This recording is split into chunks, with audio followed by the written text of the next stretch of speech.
So for first-time users in setting up the spreadsheet initially, this is how you will do so. You will come to the bottom and find the tabs that are labeled Monday, Tuesday, Wednesday, Thursday, and Friday. This is where you will set up a template for the students that you will typically see on those days. So let's start with Monday. And here we are going to enter the student names as well as some basic information that should not change for each student. So I'll walk you through this. For Monday, we're going to see Amanda Smith. We're going to see Julia Clayton. We're going to see Mike Bourne and Josh Hill. Okay, so that's just a few students that I'd like to start with. Okay, I'm not going to enter the date yet because that will be different each time that I see them. However, we can do the time. Typically, I'm going to see Amanda and Julia together at 9 a.m. And if I would like to click this box, I could copy. Or I can do Control-C to copy. The box underneath it, Control-V to paste. Mike, I'm going to see at 10 a.m. And Josh, I'm going to see at 10:30 a.m. Each of which I will see for 25 minutes.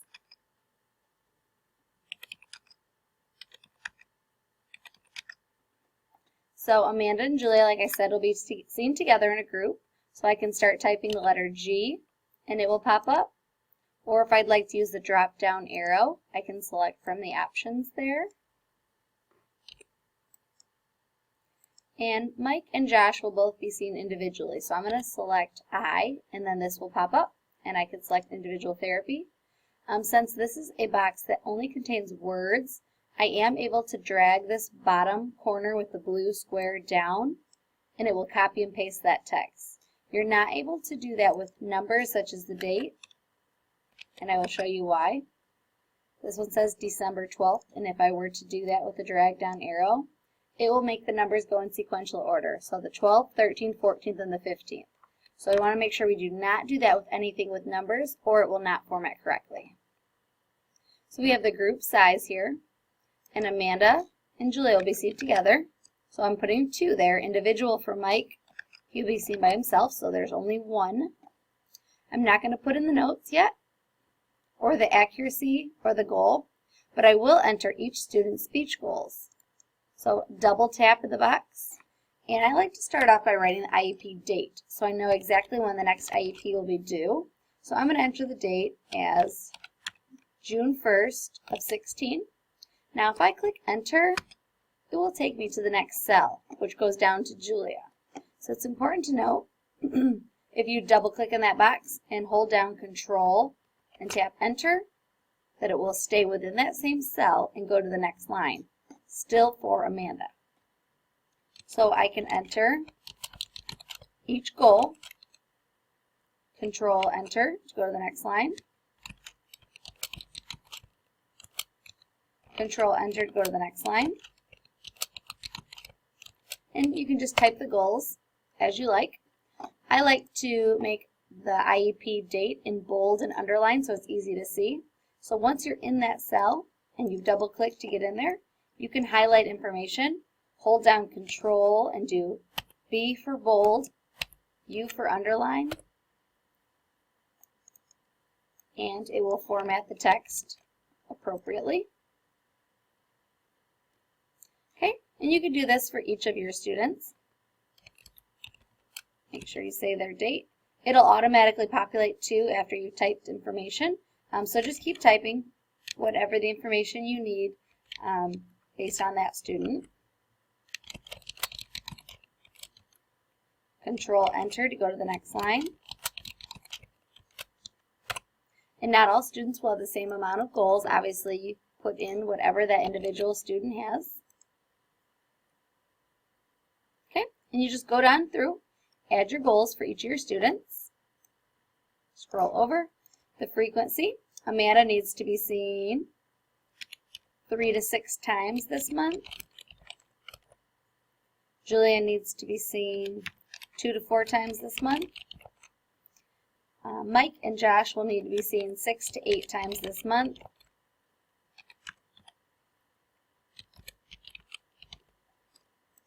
And then we'll leave the activity box blank because we do not know yet what activity that we'll be completing with the student.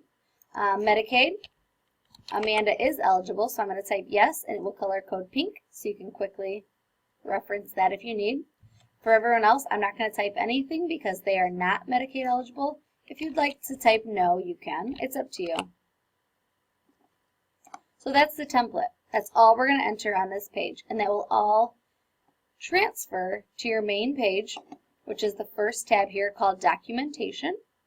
So this is all that you will leave onto this sheet, like I said, but when Monday comes up and you're ready to see these students, what I do is I click over here on the left side and you touch the row that you would like to copy. Say we're going to see Amanda. You select the row by selecting the number 4 over here, right click, and then copy.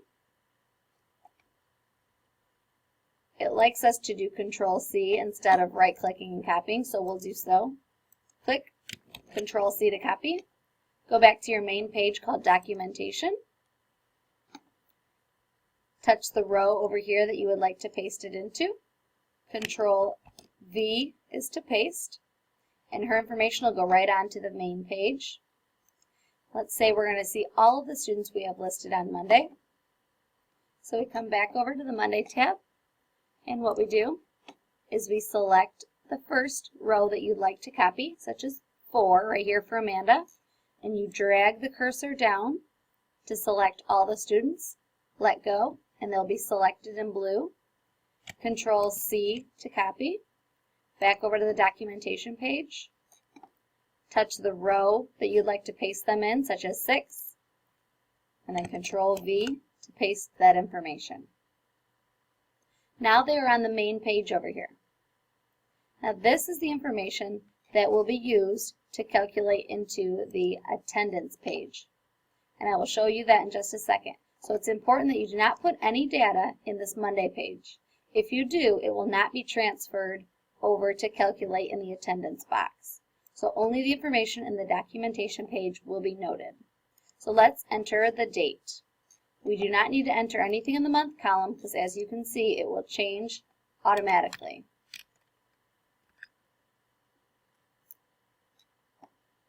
Okay, so all of these students are going to be seen on the same day. So this group right here, Amanda, Julia, Mike, and Josh. So they're going to be seen on a Monday. Let's say it is the 24th. You can click Enter. You don't have to type the year. It'll automatically populate for you. And as you can see, the month comes up on its own.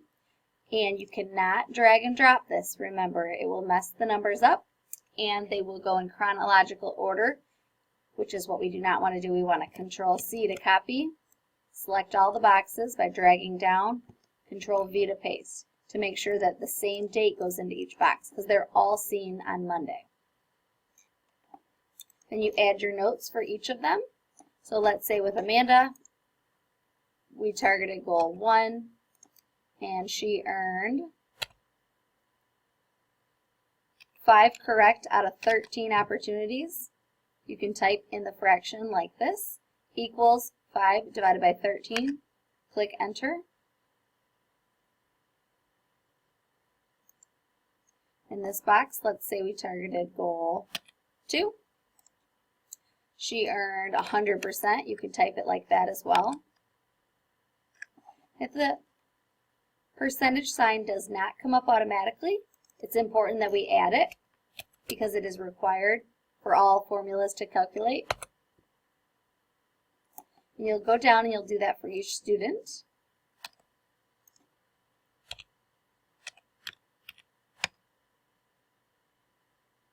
Just going to type in a few to give you an example. And for the provider notes, you can write whatever you'd like. You can do a narration of what you did. Narrations are very easy to do if you're using a tablet. You can do that just through the speech-to-text option. If you are on a computer, you can do what is called Voice Note 2. That's another option to get the speech-to-text. Or you can just write a short note, such as mod cues required. you can type independent.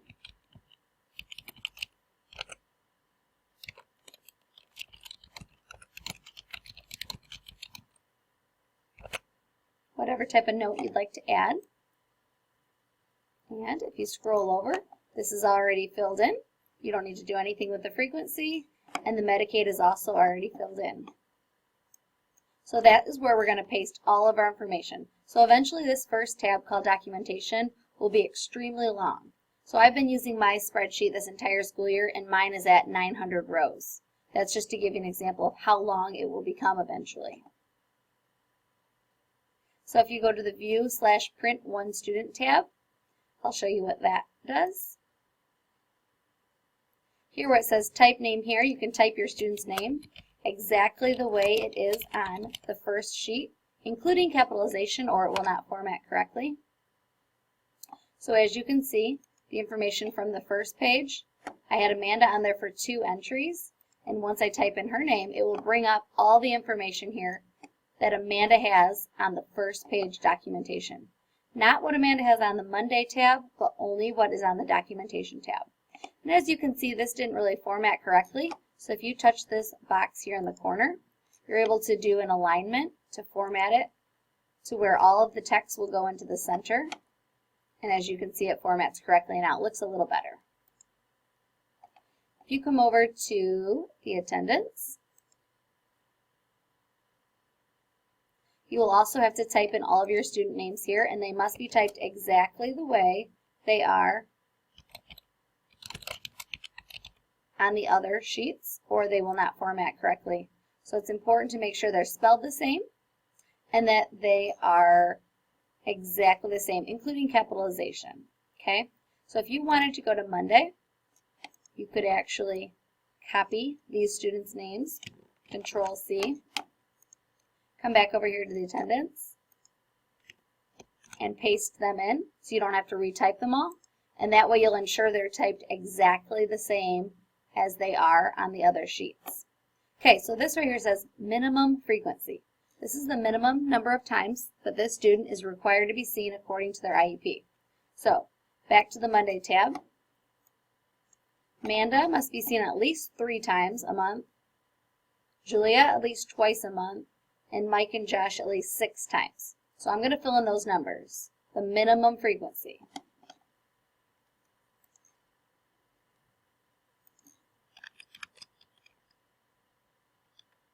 Okay, so as soon as those students are seeing the minimum number of times required on their IEP, these boxes will automatically turn green.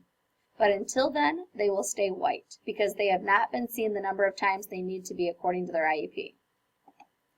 If you scroll over here, you'll see under Amanda, Goal 1 has been targeted 1 time with 38% accuracy. Goal 2 has been targeted 1 time with 100% accuracy. And there's nothing noted here, either because she doesn't have a Goal 3 and 4 or because they have not been targeted yet. So all of these boxes are white because these students have not been seen the number of times on their IEP. So I'm going to do one more entry for Amanda by selecting her name, by clicking the row and copying. Control-C to copy. Coming on over here to the main page, pasting it in, and typing another date that she was seen in January, such as the 30th. Come back over to the attendance, and right here it'll fill in the January column that says in January she was seen 3 times, and it turned green because that's the minimum number of times she has to be seen in that month. So it color-coded for you automatically. Again, there are some quick tips here at the very end of this spreadsheet that can help you. This can be a very good reference just in case you have any questions, or if something is not working out correctly in your spreadsheet and you need to check and make sure you're doing it correctly. Here are a couple different frequently asked questions. So feel free to visit my website for additional screenshots and step-by-step video tutorials if you have any questions. You can also contact me directly. Good luck, and I hope this spreadsheet helps make you a more efficient speech-language pathologist.